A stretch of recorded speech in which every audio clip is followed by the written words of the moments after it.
Hello and welcome to another session of Karen's Colours. I'm Dr. Karen and these are my colour conversations. In this session, I've decided to celebrate Halloween.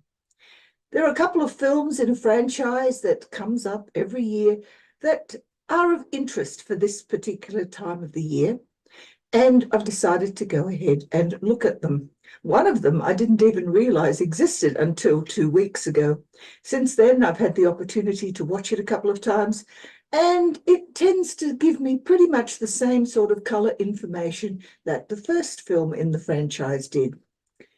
Anyway, more of that in a moment.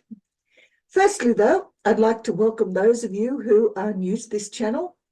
If you haven't been here before, you might find something of interest to watch as we look at the meanings behind the colours that are used in the costumes of the protagonists within the films. If you are a subscriber, then thank you very much. You don't know how much that means to me to know that there are people out there who not only watch these sessions that I present, but also tend to enjoy. I would like some comments, though. If you think that there's something that I've missed or something that you disagree with, please discuss them down below, because after all, a conversation isn't a conversation without you putting your 2 cents worth in. So let's begin, shall we? The 2 films I'll be looking at are Hocus Pocus and Hocus Pocus 2. I believe there is a 3rd film in the franchise about to be made, but I haven't got access to that, so we can't even discuss it. Nevertheless, these 2 films form a rather interesting family-friendly little franchise that enables children of all ages and teenagers and young adults, and probably even older adults for that matter, to enjoy something that is light-hearted, a good romp as we travel from Salem in its early days right through until fairly recently. As with many films that have a single costume for each of the characters, these 2 films also have costumes for their main characters that are in keeping with what one would classify as a uniform. And because of these colours that are uniform throughout the 2 films, I need to rely a little more heavily on the colours that are worn by the other characters in the film rather than just the 3 major characters. But anyway, let's have a look at them, shall we? Hocus Pocus 1, which I'll refer to as HP1 from now on, was created in 1993. It follows a villainous comedic trio of witches that have been inadvertently resurrected by a teenage boy. The film itself received fairly mixed reviews from critics, and initially it was a box office bomb. It lost $16.5 million at its release. But it does get annual airings around this time of year, and that has created some renewed interest. And because it is marketed as family-friendly, it has become somewhat of a cult classic. It is a celebration of Halloween, and at this time of year, it attains #1 in popularity for Halloween on the streaming channel Disney+. I do believe it is also available on other streaming channels, but I have it on DVD. Hocus Pocus 2, which I'll refer to as HP2, was created in 2022, 29 years after the events of HP1. And in fact, it is indeed 29 years between the 2 films. The witches' roles were reprised by the original actors, as well as the role of the zombie Billy Witcherson. It also received mixed reviews from the critics, and the audience reviews on this one were also mixed, whereas for the first film, the audience reviews were a lot higher than the critics' reviews. Nevertheless, it still earned 3 Emmy nominations, and this time of year, it is now the 4th most popular of the Disney Plus streaming films. The franchise seems to have some sort of enduring seasonal popularity, and because there is a 3rd film under discussion, that may endure even longer. It also offers a longer backstory for the witches, which enables us to understand their motivations a little more clearly. So let's look at the common characters for the two films, HP1 and 2. And of course, they are the witches. The first of these is Winifred. She is the oldest Sanderson sister and by far the strongest witch and also the brains of the outfit. Her primary role, apart from doing witchedly deeds, is to protect her sisters. Her image in the first film, HP1, showed her as a far more ugly person than she was in HP2. And then we have Mary. She's the middle Sanderson sister. She has the ability to smell children in hiding, and she's the loyal lieutenant to Winifred, being fairly close in age. But one of the things you notice about the two films is that her facial tic position differs between the two films. In HP1, her facial tic is towards the right, and in HP2, it's towards the left. So it shows quite clearly that there is a difference apart from the age of the protagonists. And then we have Sarah. She's the youngest Sanderson sister. She seduces children to follow her with her singing, and in both films, she is the blonde stereotype who lacks any sort of thinking skills, although she too is very faithful to her sisters. And then we have Thackeray Binks. Now in HP1, he is seen as Emily's brother and attempts to protect her from the witches. Unfortunately, he fails. But he's cursed by Winifred for interfering in her spells and takes on the role of the immortal black cat known as Binks. And then we have Billy Butcherson himself. He is a zombie that has been cursed by Winifred. He was the ex-lover for both Winifred and Sarah, and he's seen briefly during historical scenes in HP2, although we only see him in his zombie format in HP1. And then another character, which is really a non-character, that has an important part to play, is Winifred's sentient spellbook, known as Book. It plays a far more sentient role in HP2, having a mind of its own, and it's locked up to prevent its escape during that film. Parts of it are able to be read by the audience on screen, and in the end, it makes a choice of which witch to follow. Now, in Hocus Pocus 1, we have three primary characters that have to do with creating a barrier to the witch's progress. They follow the rule of three. That is, we need three people to create a coven. And in this case, the first of these is Max Dennison. He is a reluctant newcomer to Salem. He's also the virgin who lights the black flame candle, which brings the Sanderson sisters back from the dead. Danny Dennison, his young, precocious sister, is a rather manipulative child and a little bit too expressive for someone of her tender years. Nevertheless, she plays an important role in the film. And then we have Alison Watts. She is Max's classmate and also his crush.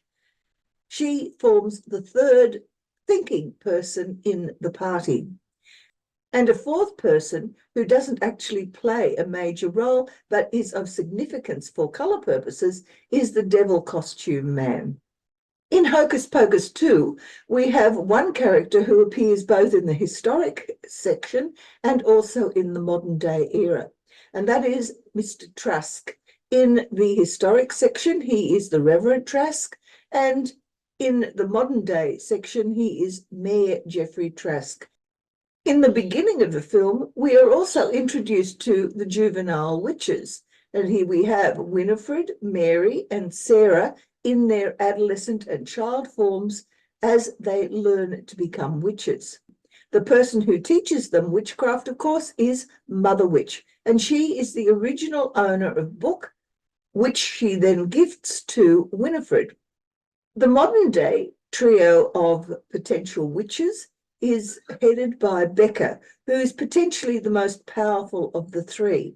She is a 16-year-old virgin, and the activities of HP2 occur on her birthday. She has a best friend known as Izzy, and both of them are fairly alienated from another friend who used to be their best friend, and that is Cassie Trask. She is the daughter of the Reverend Mayor Geoffrey Trask.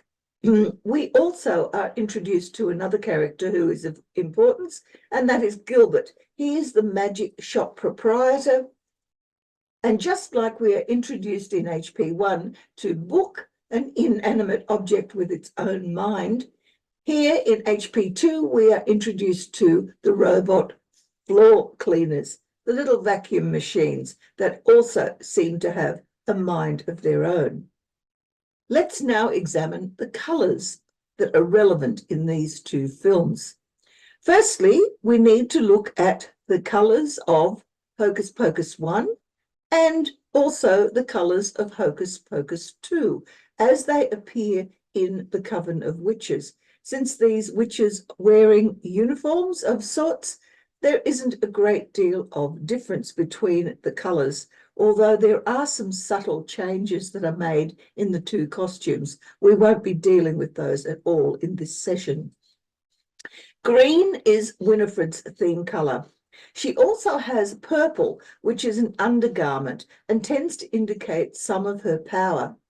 Green is normally associated with envy, with dishonesty, and with scheming, all of which are part of the character of Winifred. But there's also green associates with loyalty and leadership from the heart, and she certainly shows this in her loyalty to her sisters. Orange, brown, and red are the colours that we see mostly on Mary. She has a red cape for flying and a purple overskirt, both of which have to do with the creation of a certain degree of power. You'll note too that red and green are opposites on the colour wheel, so one would assume that they are also opposites in their characterisation, but that's not the case in either of the films. For Sarah, we have red and a paler red, which I'm going to call pink, although it really isn't, which stands for a naive person who endangers others. She also wears a purple cape and overskirt, which signifies that she has some sort of special power. All three of them wear dark red lipstick. Red usually denotes dominance and impulsiveness, but it's also linked to passion, emotion, and danger. In terms of the characters that are common to both films, we have Thackeray Binks. When we first meet him, he's wearing a white shirt as a human, which basically determines a degree of innocence and doing good. And I'm not going to deal with white because it doesn't appear to be very significant within either of these films. He takes on the persona of the Black Cat, the keeper of secrets and the creature on a mission. Billy Butcherson is basically in grey and black in HP1, where he is still a fairly unknown quantity. He's secretive in HP1, but in HP2, he has been turned into a freedom fighter of sorts.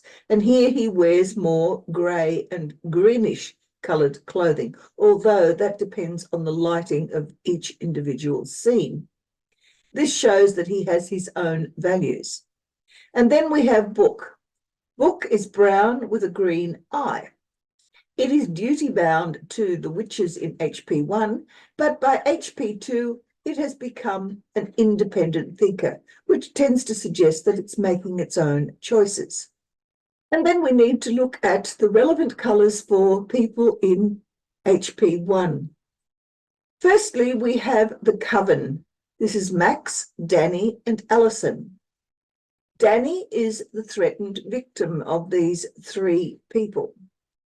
Max is initially seen in multicoloured clothing. Purple and green are prominent, however, and that tends to link him to the power and position of Winifred within their film. He also is seen drinking a green potion, which indicates self-sacrifice and loyalty to the other members of his coven towards the end of the film. Alison, who is initially seen in purple, has the role that is commensurate with that of Mary. She normally wears brown, white, and blue, and has a fairly practical application of her knowledge and understanding of the way in which one deals with wayward witches. And then we have Danny. She is initially in red, and like Sarah, she is impulsive, unthinking, and puts others in danger. Hocus Pocus 2 also has its own coven of witches, and this coven consists of Becca, Izzy, and Cassie. Cassie is the threatened victim in the film. It's Becca's birthday. She's a virgin, and she also comes across as the most powerful of the three. When we see her at introduction, she's wearing grey and brown and blue. Later on, we see her in green and dark red at Gilbert's recitation. And when she and Izzy are trapped in the Sanderson house, she uses a green phone to warn Cassie of the impending visit by the three witches. We see Izzy initially in brown and white and blue in her introduction, but by the time she visits Gilbert's, she's changed into purple, black, and white. Cassie is seen in pink and grey and brown at her introduction, but it's only a brief look. And later in the film, we see her in black and white while she is ignoring the phone that is trying to warn her of her impending visitation by the three witches. Later in the film, she's wearing green, red, and white when she herself is given a warning about what is about to unfold. The Reverend Trask is seen in black and white as a reverend, and he shows himself to be pompous, powerful, and of course is wearing the Puritan costume of the day. As mayor, he's seen in orange and black, which is a state of crisis, which shows that he is ambitious, but also is reminiscent of the colours that are associated with Halloween. Gilbert we see firstly in purple and blue and gold. He is a seeker after power. Later, as he discovers more about the power of the book, he's seen in black, which he wears over blue and orange. He is keeping his motivation secret, and the orange suggests that there is an urgency and crisis that is unfolding that is around him, although he may not necessarily be aware of it just yet. The orange is a tie around his neck. So let's now analyse the colours. Firstly, we look at black. Black is primarily ambience. After all, it is Halloween night. And it is also the expected colour that we see of witches. And in fact, the teacher who is giving the information or telling the story about the witches to her class is seen entirely clad in black. Black generally speaks to things that are hidden and obscured, and it also hints at motivations that are hidden and challenges that need to be faced. In HP1, it adheres to identities that are under magic duress. Both Billy and Binks have been cursed by the Sandersons and have been forced to carry out certain activities at their behest. In HP2, it involves an actual blackout scene, which occurs immediately after the black flame candle is lit. For the Reverend or Mayor Trask, black is a vital colour that shows that he is playing a minor role in terms of the effect that he has upon the trio of witches, both the ones in the historic scenes, but also in the new coven, which includes his own daughter. As well as that, Gilbert is wearing black as he undertakes the tasks that are allotted to him by the Sandersons to collect the information and items that they need for the magic spell. And of course, we're back to Binks and Billy, which also continue to appear primarily in black. All of these blacks expose power under challenge in HP2. None of the characters that wear black are able to control what is going on around them to any great extent. Red, on the other hand, establishes an acquired dominance. Mary and Sarah carry out the demands that Winifred puts upon them, and they are the workers of the trio. While Winifred does the magic, they, Mary and Sarah, carry out the other tasks that are allotted to them. In HP1, the dominance is due to perception. Danny has coercive, manipulative, and brat power, which enables her to control, to some extent, the actions of her brother. Mary tends to acquiesce to all of Winifred's abuses, regardless of how nasty Winifred may be to her. And the Devil Man has symbolic power over the witches as they mistake him for the real thing. In HP2, Red links specifically to Mary and Sarah, and we see very little of it elsewhere in the film. Both of them have continual acquiescence to Winifred, despite them both having personal magical powers that they can use at will. Purple forms part of the costumes of all three witches, and it's symbolic of their witching skills. But purple also relies on the power of imagination to meet challenges. Winifred's purple is mainly hidden, so we don't really know how her imagination works, apart from what she does as a result of the thinking process. Sarah's purple, on the other hand, is quite overt. It allows her to fly and to summon children to play. Mary's purple in HP2 symbolizes hope amidst despair, as she is rescued by, and we see this specifically when she notices that they are about to be rescued by the robot cleaners. Gilbert also wears a purple robe to conjure up the image of someone who can do magic. Blue is associated with information that is being exchanged. In HP1, Max and Allison both wear blue jeans, and Max has a blue tee. They need to understand what is happening, but they also attempt to communicate alarm. They approach the person whom they think is a policeman to try and get some assistance, and Max also stands on stage attempting to warn the adults in the room that the witches are among them. In HP2, Blue adheres almost exclusively to Gilbert. He wears a blue shirt, which shows him as a seeker after occult knowledge or power, but he's also using that blue as a way of persuading, gaslighting Billy into doing what he wants Billy to do. Ultimately, though, Gilbert is true to his quest. He wants to find out how to become as powerful as the witches. And in fact, it is his role that allows for the creation of a third candle, which will lead into HP3, should that ever be filmed. Brown is all about ideas of duty that needs to be fulfilled, and it's primarily associated with Book.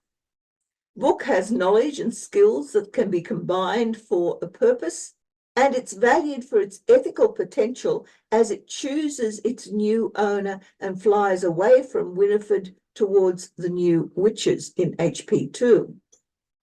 In HP2 as well, we see Billy wearing brown breeches. This is an expectation of success. By this stage, Billy has decided he is on the side of good and will no longer follow the edicts of the Sanderson sisters. And so he is determined and steadfast in his endeavours to help the new coven overcome the Sandersons. Orange is primarily linked to crisis that has been created or needs to be overcome. And in HP1 and HP2, most orange is associated with Winifred. But we also see it when Danny fake cries to manipulate Max into doing what she wants to have done for the trick-and-treating. And Mini-Me Winifred is clad in the same coloured costumes, that is green and purple with red hair, steals one of the brooms from outside the Devil Man's house and therefore makes it impossible for the Sandersons to use their normal form of transport to travel on, which is why we have the entrance of the robot cleaners. The local school bullies who had given Max such a hard time at the beginning of the film are also punished by being caged by the witches in HP1. In HP2, we see Gilbert wearing that same orange tie as he is given his instructions for what items to collect by the Sandersons.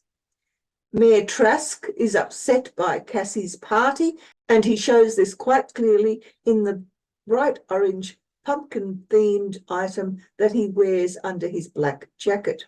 Winifred also demonstrates some orange, and we see it as her petticoat after she has failed to win the look-alike competition in HP2. There, as they're dancing, we see flashes of that orange petticoat as she takes over the audience with her spell.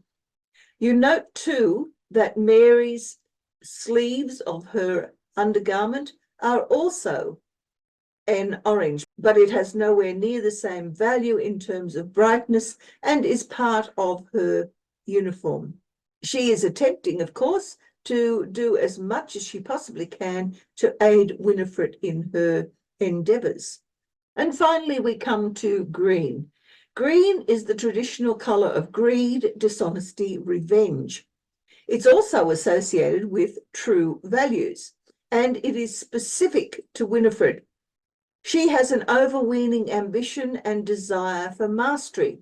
She's also very sharp-tongued and controlling, and she is capable of creating a potion for that life force transfer. In HP1, she is seen as being both superstitious and easily fooled in the short term, but manages to recover quite quickly. She has the ability to adjust to environmental and cultural changes, and her loyalty to her sisters and their vocation of witchcraft is seen in the dances that they do to create a calming circle for the three of them. Green also appears as the magic potion that Max uses in his self-sacrifice to save his sister Emily.